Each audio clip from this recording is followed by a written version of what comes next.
Sad reality na kapag ang tao ay pumanaw na, after 1 hour ng libing mo, yung pamilya mo na umiiyak ay magsisiuwian na at magpapakain sa mga bisita. After 2 hours, may mga ibang bisita na darating o magte-text at hihingi ng pasensya dahil hindi sila nakarating sa libing mo.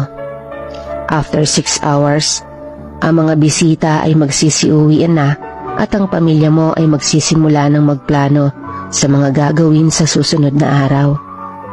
After 24 hours, yung naiwan mong cellphone ay may mga message na darating sa pag-aakala nila na buhay ka pa. Pero ang hindi nila alam ay nag-uumpisa ng kinakain ng bakterya ang iyong katawan. After 5 days, yung pamilya mo ay salo-salo ng kumakain habang ikaw ay nabubutas na ang katawan at lumalabas na ang mga dugo dahil sa bakterya.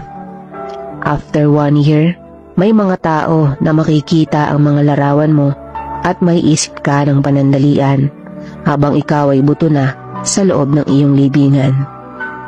Real talk, lagi mong tandaan na napakaikli lang ng buhay sa mundo at madali ka ring makakalimutan ng tao.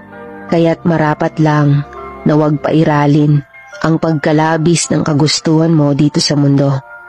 Huwag puro ka-estresan ang gawin mo dahil sa ayaw at sa gusto mo, lilisan ka rito. Dahil darating ang araw na nasa ilalim ka na ng libingan mo at di ka na nila maaalala. Kaya huwag sayangin ang buhay. Piliin mong maging laging masaya habang nabubuhay ka.